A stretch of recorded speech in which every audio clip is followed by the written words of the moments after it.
Explain like I'm five why we can't just take two hydrogen atoms and smash them together to make helium.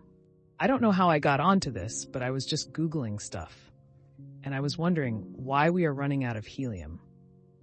I read that helium is the one non-renewable element on this planet because it comes from the result of radioactive decay.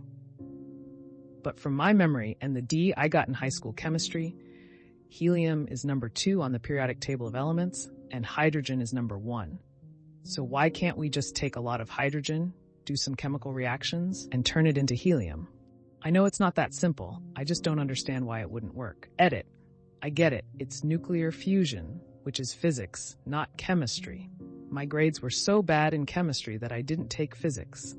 Thank you for explaining it to me. That would be nuclear fusion, and the sun does it quite well. Unfortunately, it takes 16 million degrees and a pressure of 250 billion atmospheres to make it happen. Nuclear fusion is not hard. You can build a fuser that fits on a desk. Here's a video of someone who has made one at home. h/youtube.com/watch-ed4. It uses deuterium. You can build one that uses hydrogen 1 too. The voltage just needs to be higher. The number you have is what is in our sun. The pressure does not need to be that high, it is just what the sun's gravity results in. It is the speed of the particle that is important, i.e. the temperature. The pressure, or more exactly the density, determines just the increase in the number of particles and changes the change of a collision. A fuser accelerates the ionized gas with an electrical field. A 4 kV acceleration results in the energy of deuterium and tritium of around 45 million Kelvin. These are voltages that neon signs and CRT televisions use. In practice, most particles will not be accelerated by the whole field of around 15 kilovolts. Then the temperature is around 174 million Kelvin. One of the reasons you need such high temperatures is the sun does not produce a lot of energy compared to its mass and volume. The sun produces around 275 watts per cubic meter in the core. A human produces around 100 watts of heat from our metabolism. We have a volume of around 110 cubic meter, so an energy output of around 1,000 watts per method. Compared to the volume we generate, around 4x the amount of heat from the solar core. A compost pile generates close to the same amount of energy as the solar core. If we compare it by mass, the sun is around 150x denser than a human. So we produce around 4 to 150, 600 times more heat for the same mass. The sun is just enormous, and the surface compared to volume gets very small. The result is even at low power output per volume, it gets very hot. A human fusion power plant needs to produce a lot more energy per volume and per unit of mass than the sun. What is hard is to build a fusion reactor that requires less energy to run than what you can get out of electricity. That, and it should be a continuous operation. The fuser mentioned above can be continuous but use more power than the fusion release. Just releasing more energy has been possible for a long time. A thermonuclear weapon, hydrogen bomb, does that. The problem is to convert it to a useful eliciting and to keep it going. It is fusion in a power plant that is hard, not just to do fusion. In regards to OP's question, it is not that we can't, it's just that the cost of it is too high. It will require an enormous amount of energy with today's technology, costs money, and then the cost of the equipment. Capturing helium for natural gas sources, where it is lower than is used for extraction today, will be cheaper. So we can actually do that, but it wouldn't be chemistry, but rather nuclear physics. No chemical reaction can change the number of protons in an atom. It can only join atoms together in a molecule or break down molecules. To perform a transmutation between elements, you need to use a particle accelerator or nuclear reactor to throw protons into a nucleus or use neutrons to knock protons out of a nucleus. Specifically, chemistry works with electrons. We manipulate them to form compounds, etc. But the nuclei stays untouched in chemistry. We need fusion or fission to change things in the nucleus. You've just described a nuclear fusion reactor. We're working on it. It takes a lot of energy to fuse two hydrogen atoms together, and thus isn't economical at the moment. There's also lots of helium-3 on the moon. Establishing humans on the moon permanently isn't just about scientific achievement. While it is possible to produce small amounts of helium through nuclear fusion, the energy required to do so currently exceeds the energy produced.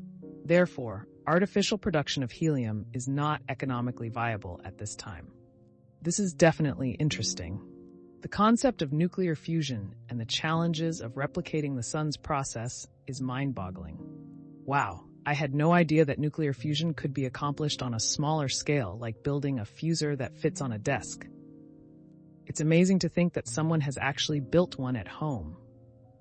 The fact that it's not the pressure, but rather the temperature, that's crucial for nuclear fusion is mind-blowing. And the comparison of energy generation between the sun, humans, and even compost piles is mind-boggling. What's the biggest challenge in harnessing nuclear fusion for practical power generation? What are the potential implications of being able to produce helium-3 from the moon? Let me know in the comments down below, and let's move right into our next Reddit post. Explain like I'm 5. How can we know that the Great Pyramids weren't built by slaves, but by paid workers? My favorite is the record of a work stoppage protest due to contract violations caused by inadequate supplies of makeup and beer. There is an old joke that the most reliable records of any government are the tax records. Governments need to track the inflow and outflow of money to properly run the government. As such, we've found records of the payments to labor groups. Moreover, we've found the sites of the labor camps for the workers who built the pyramids. The conditions were far superior to those that slaves of the time would be afforded. So that is further evidence that the individuals who built the pyramids were paid craftsmen.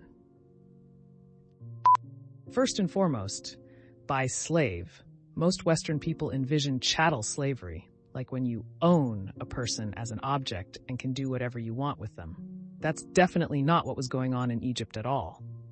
What Egypt had was a sort of make-work system, like the US had during the Great Depression, but with slightly more "we'll kill you if you don't" in the background. Most Egyptians were farmers, and during the off-season, you had tons of farmers who didn't have much to do, so the government used them. Based on copious written records, like the record-keeping of food, material, and shelter purchased, things like graffiti and written accounts by the workers themselves, and also just our general knowledge of how Egyptian society functioned, we have created a picture of tens of thousands of people being fed, sheltered, paid, given medicine and healing, though with admittedly little choice in the matter, and essentially well cared for as citizens of ancient Egypt. So calling them paid workers is maybe a little overly generous, but calling them slaves, like we might use the term in modern days, isn't correct either. This is really interesting. It's amazing to think about how the Great Pyramids were built, and the idea that they weren't built by slaves, but by paid workers is mind-blowing. So imagine this. The workers who built the pyramids were actually paid craftsmen. Can you believe that? They were given food, shelter, and medicine, and were essentially well cared for as citizens of ancient Egypt. It's like they were part of a huge make-work system, kind of like how the US had during the Great Depression. But, with a little more "we'll kill you if you don't" vibe from the government. We know this because of the copious written records of food, material, and shelter purchased, graffiti, and written accounts by the workers themselves, and our general knowledge of how Egyptian society functioned at the time. Can you imagine being one of those workers, building the Great Pyramids? It's just wild to think about how they were actually taken care of in a way, even though they didn't have much choice in the matter. Do you think they felt like they were part of something special? Or do you think they just saw it as a job? Let me know in the comments down below, and let's move right into our next Reddit post. Explain like I'm 5. How do big and slow animals survive in open water when it seemed easy for a shark to just take a bite?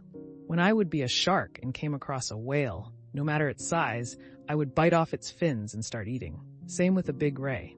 How do those animals survive for so long anyway? It's the same concept with elephants and, say, hyenas. Yes, they can peck at it and slowly chip away, but a swing from an elephant means a crushed skull and a dead hyena. Their massive size is their defense offense. Imagine a truck-sized loaf of bread.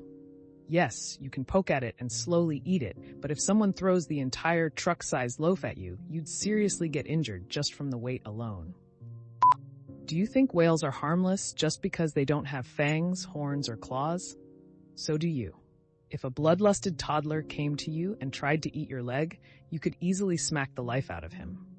Whales do the same. They have enough strength to easily move around their several tons bodies, so even a simple smack from them can do serious damage.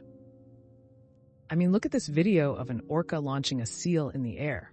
I know orcas are hunters, but it's just to show the raw strength of an animal that size.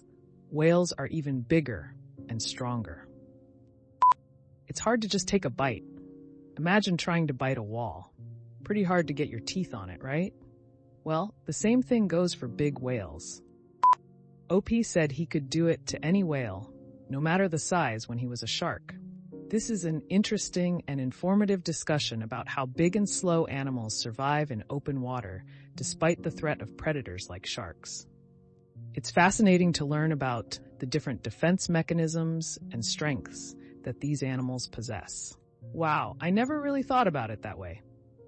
It makes total sense that the sheer size and strength of these big animals can serve as their defense against predators like sharks. I mean, just imagining the force of an elephant's swing is mind-boggling. And the fact that whales have the ability to do serious damage with just a simple smack is pretty incredible. It's like they have their own built-in defense system.